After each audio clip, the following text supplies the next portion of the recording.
엔지니어링 스쿨 고려하고 선택하실 때 이 점들은 꼭 보셔야 됩니다. 함께 모아봤습니다. 안녕하세요, 제니입니다. 입시 시즌입니다. 시니어 학생들이 원서를 쓰면서 그리고 9학년, 10학년, 11학년 학생들의 컨설팅을 하게 되면서 어떤 전공을 하고 싶냐라는 질문을 하게 되고 어떤 것을 전공할 것인가 라는 대화를 하게 됩니다. 그렇게 되면 요새는 스템이 많이 대세죠. 엔지니어링 얘기가 자연스럽게 나오게 되는데요. 시니어 학생들 같은 경우는 대학교 리스트를 잡을 때 리치, 매치, 세이프티 이렇게 보통 얘기를 하고 슈퍼 리치도 얘기를 하게 됩니다. 그런데 대학교의 이름만을 보고 대학 리스트를 잡으시는 경우를 보게 됩니다.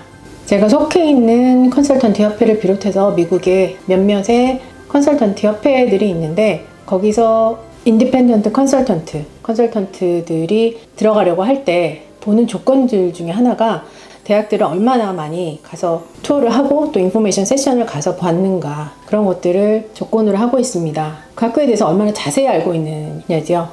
사실 학생들도 그 학교를 대학의 리스트로 잡기 위해서는 그 학교에 대해서 자세히 알아야만 합니다. 그래서 제가 제 학생들한테 대학교 리스트를 잡을 때는 그 학교에 대해서 충분한 리서치를 하라고 이야기를 합니다.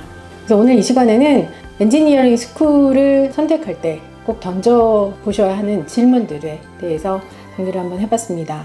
학교 리스트를 잡으실 때 꼭 한번 살펴보셨으면 하는 질문들입니다. 보통 탑 엔지니어링 스쿨 하면 어딜까요? 전체적으로 봐서 논쟁 없이 나올 수 있는 얘기는 MIT, 칼텍, 스탠포드, 그 다음부터는 어느 곳이 더 좋다, 논쟁의 여지가 있기 때문에 순서 없이 말씀드리면은 조지아텍, UC 버클리, UCLA, 코넬, 듀크, 카네기 멜론, 존스 홉킨스, 미시간, 노스웨스턴, 유니버시티 오브 일리노이, 어바인 샴페인 등등 여러 학교들이 있습니다. 그런데 이 학교들이 과마다 또 어떤 학교가 더 좋고 어떤 학교가 조금 어떤 과에서는 더 특성을 나타내고 이런 면들이 있습니다. 예를 들어서 존스 홉킨스 같은 경우는 바이오메디컬이 특화된 학교라고 볼 수 있고, 카네기 멜론 같은 경우는 컴퓨터 사이언스가 그런 면이 있습니다.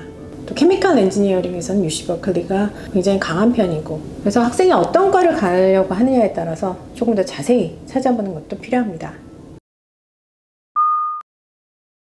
자, 학생이 엔지니어링 스쿨을 선택할 때 제일 먼저 찾아봐야 될 것은 아무래도 입학 조건이겠죠. 입학 조건을 찾아볼 때는 몇 가지 퀘스천이 필요합니다. 고등학교에서 어떤 수준의 수업을 들어야만 하는 것이 입학에 맞는지 학교 웹사이트에 찾아보는 것이 필요합니다. 제가 제 유튜브에서도 그리고 제 블로그에서도 여러 번 말씀을 드렸는데, 대학교의 웹사이트를 들어가시면 하이스쿨에서 어떤 과목을 들어야 되는 것이 레코멘데이션인지 아니면 리퀘어먼트인지 대부분의 대학에서는 자세히 나와 있습니다. 그래서 그것을 확인해 보시는 게 제일 좋습니다. 그리고 다음으로는 확인해 보실 수 있다면 몇 퍼센트의 학생이 공대로 들어가서 엔지니어링으로 들어가서 엔지니어링으로 졸업을 했는지 확인해 보시는 것이 좋습니다. 엔지니어링으로 들어갔는데 졸업할 때는 다른 과로 전과를 해서 졸업을 했다던가 그런 것도 확인해 보시자면 학생한테 도움이 될 수 있습니다. 또 스칼러십에 대해서도 살펴보는 게 필요하겠죠. 공대 학생에게만 특별하게 주어지는 스칼러십이 있는지 확인해 보는 것도 스칼러십에 관심이 있는 학생이라면 필요합니다.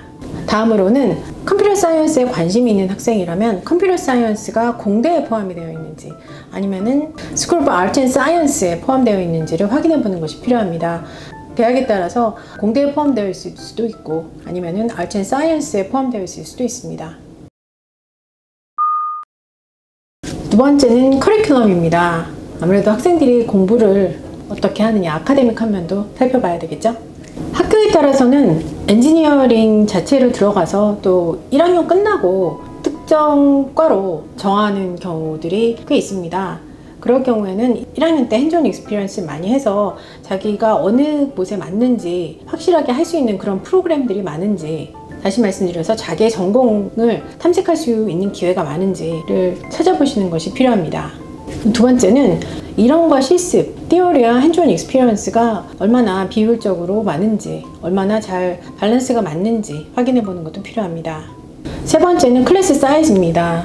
아무래도 학생하고 교수의 비율이 너무 많다면은 별로 안 좋겠죠. 그래서 클래스 사이즈가 어느 정도 되는지, 물론 1학년 때는 클래스 사이즈가 많이 클 수밖에 없지만은 올라가면서 전공으로 들어갔을 때는 클래스 사이즈가 조금 작은 게 아무래도 좋겠죠. 다음은 부전공의 기회가 주어지냐입니다. 학교에 따라서는 부전공에서 다른 것을 조금 컴바인해서 할 수 있는 기회들이 점점 많아지고 있는데요. 제가 올 6월에 참석했던 IACA 미국 교육 컨설턴트 협회 학회에서 듀크의 어드미션 오피서가 나와서 듀크의 인터디시플리너리 프로그램, 그러니까 과들의 융합된 프로그램에 대해서 굉장히 프라우드하게 자랑하면서 얘기를 했었는데요. 특이할 점은 너무 달라서 융합하지 못할 것 같은 그런 프로그램들이 융합이 됐다는 겁니다. 공대 같은 경우도 문과 쪽 프로그램과 합해져서 시너지 효과를 내고 있었습니다.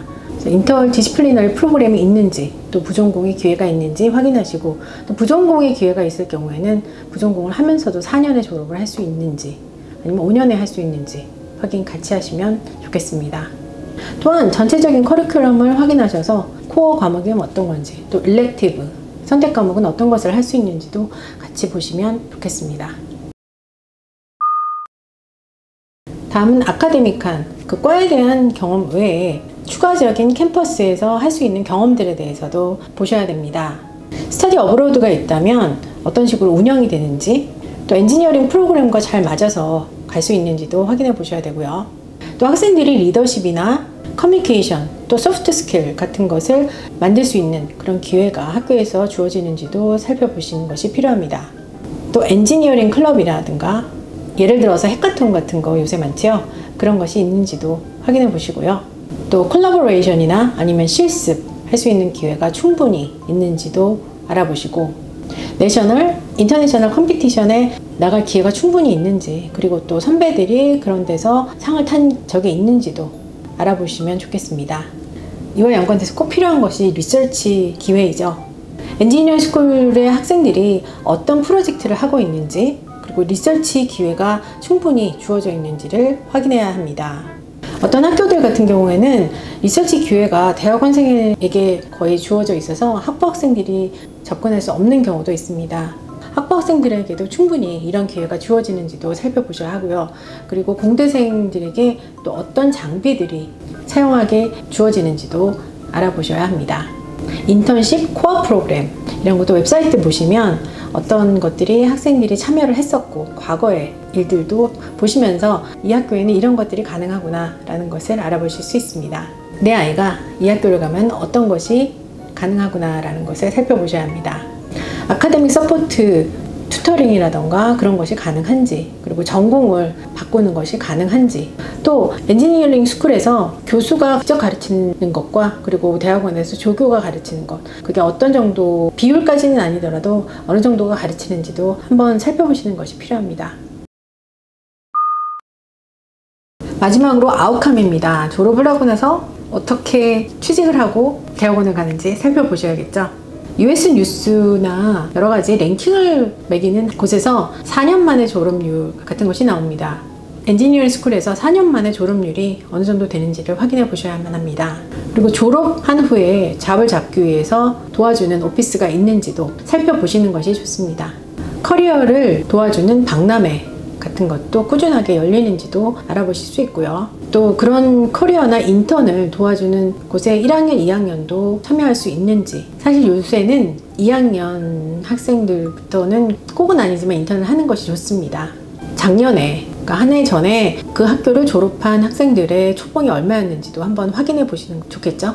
그리고 그 대학을 졸업한 엔지니어링 선배 중에 어떤 유명한 사람이 있는지도 한번 확인해 보시는 것도 도움이 되실 것 같습니다.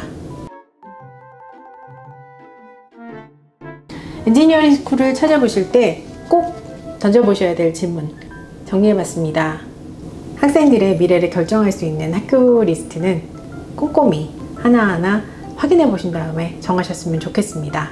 선택하는 학교는 하나지만 리스트는 여러 개를 잡기 때문에 리스트를 잡으실 때도 신중하게 리서치를 충분히 하신 다음에 리스트를 선정하시기를 권해드립니다. 다음 시간에 또 다른 이야기 가지고 찾아뵙겠습니다. 건강하세요. 감사합니다.